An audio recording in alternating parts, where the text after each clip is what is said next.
So we're going to be jumping into some VR in a second. All right. Oh, cool. I will be in the VR it. myself, playing around. You guys sent us an actual 2-size mock-up of the current pod. I think there was a way that we could actually open up the pod, but I've yet to figure it out. So if you guys are able to figure that out, do not cut to the computer yet, minions. We are going to look up the control scheme for the pod. So why don't you tell us a little bit about what you do at rLoop while I'm pulling up this email and see if we can figure out the controls for this VR demo you guys sent us. Sounds good. So my name is Richard. I'm the public relations manager at rLoop. I've been in rLoop since day one. My job has mostly been just sort of helping to facilitate communication within the group and also like to media and doing like public outreach, that sort of thing. I'm actually a engineering and science student, but during the project I decided that I've got sort of enough technical work on my plate that I'd rather focus on more of like the human side of things. But it's been a great opportunity and a great privilege to see what rLoop has become and how far the team has come. I'm going to jump into VR. It looks like the control for you guys to be able to move around the pod while I'm in there are the arrow keys. Now he says the pressure vessel to peek inside the RPod engines. I don't know what pressure vessel means in relation to a keyboard, so we might have to experiment a little bit once we get in there. Cool. So we're going to start off with the demonstration that was sent to us, and then we're going to hop into Tilt Brush, and I'm going to draw the Hyperloop pod traveling through while you guys answer questions from the chat and give me some tips on how it's going to work and all that wonderful stuff. Once again, guys, for science, let's keep that donation train going. $50 donations, and Friend Computer will read off your message. $25, unfortunately, will not right now because it was becoming a little bit hard for us to continue our conversations.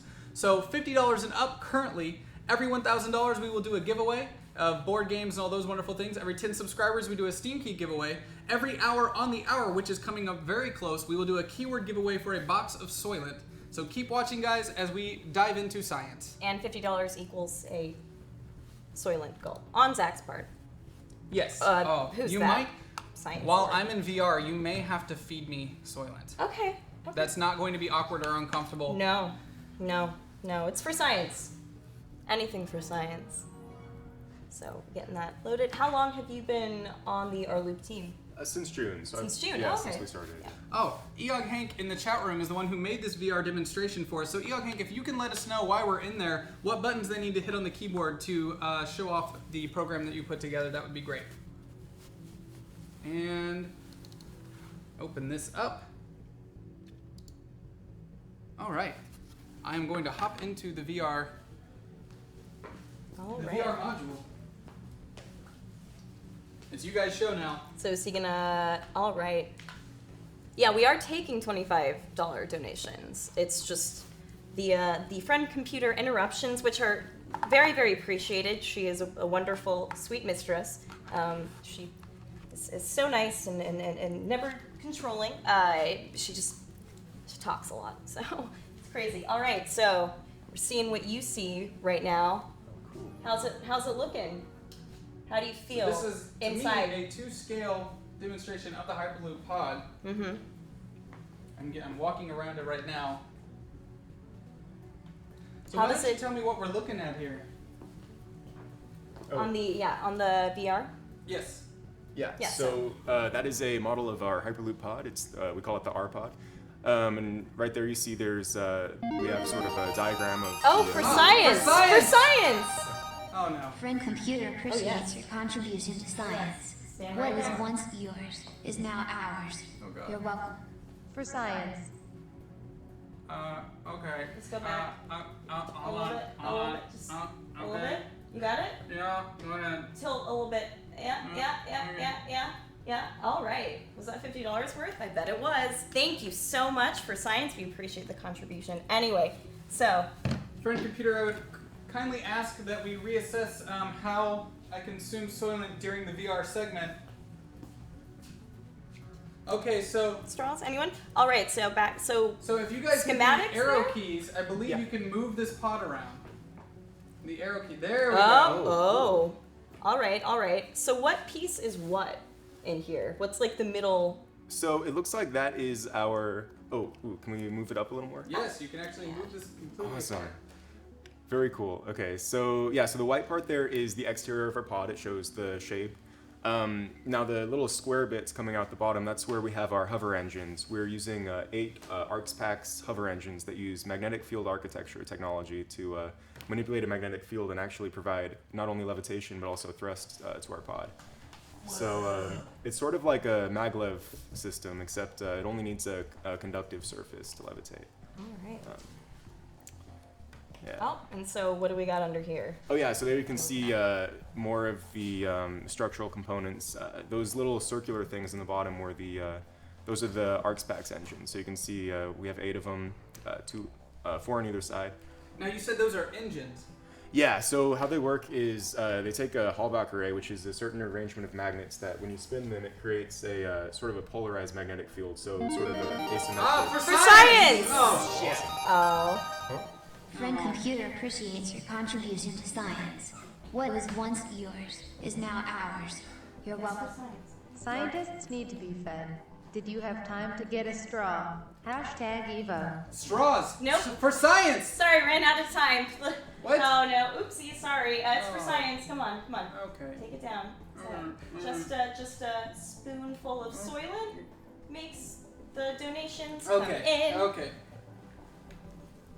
Anyway, Totally all worth right. it for science. For science, thank you so much for the donation. Let's get back to this bad boy. Yeah, so I noticed someone in the comments mentioned something about hoverboards, and actually these are the same engines that are used in the Hendo hoverboard. A couple months ago we got to see a demo of that hoverboard over in Texas, and it's pretty cool. So basically you can imagine it sort of like our pod is sitting on top of 4 hoverboards in a way you can think of, it's sort of like that. Not exactly. So there isn't an actual rail? There's no There is. reason So, for there? Oh, okay. so there is, well, yeah, but it doesn't make contact. So there is sort of this rail in the middle that we can use to sort of guide it and for braking if we want to. But the pod itself, when it's going, it'll actually levitate. Okay. And since it's going to be in a vacuum tube or a near vacuum tube, so there's going to be very little drag. And in theory, it should be able to reach many hundreds of miles an hour. About how high off the ground are we talking with the levitation? So I'm actually not 100% on that, but I want to say it's probably on the order of 5 millimeters or so. And if someone knows in the comments, maybe they could. Wow. We got, Yeah. Are you okay over there? Yeah. No, I'm just 5 millimeters. Oh, yeah. Well, That's initially, some solid levitation.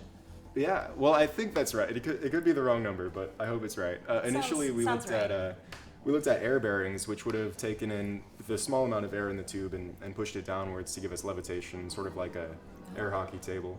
Oh yeah, 6 to 10 millimeters. Okay, Wow. Okay. So what kind of material is this piece actually made out of? Whoa. I'm not sure off the top of my head. I would say either aluminum or steel, but if someone in the comments could correct me on that. Yeah, and we've got But 6 yeah, to it's- 10 millimeters is what somebody is saying. Thank you. Aha, Kelly. That's great. And so that cylindrical section of the pod there, that's actually, it uses pre-existing technology from the aerospace industry for simplicity of design. Oh yeah, 2024 T3 aluminum is the material. 2024 T3. I don't trust it. I don't like that one bit. Did they name it that on purpose, or are they just trying to scare everyone? It doesn't matter. It's just not very nice. I think it it's doesn't make anyone foreshadowing. comfortable. Oh. Yeah, and it's gonna happen in 2024 apparently. What are some of the other things in here besides just the magnets engines that we're looking at? Yeah, so we have a braking system as well, and that's you can see in the middle there with those those wheels, and then also in the middle you see those sort of How wheels. do the brakes work on something like this that's moving at 500 miles per hour while also levitating? How does it brake in a safe way? So when we're at high speed, we can actually use the hover engines for braking, because we can gimbal the hover engines, meaning we can turn them and use it for stabilizing, for thrust, for braking. Ah, for Science! For science. Friend Computer appreciates your contribution to science. What was once yours is now ours. You're welcome. Ready for this? Okay. Okay, it's for Okay. science. It's Okay. okay. Thank you so much. Look how much we appreciate, especially Zach, your donations. I just soylented an HTC Vive. That's not expensive at all. All right, brakes. How do people not die? This is a very important question. Yeah, so at high speed we can use the magnetic hover engines for braking, and then at lower speeds we have another braking system which will use that. So there's going to be a rail in the middle of the track, and then that we can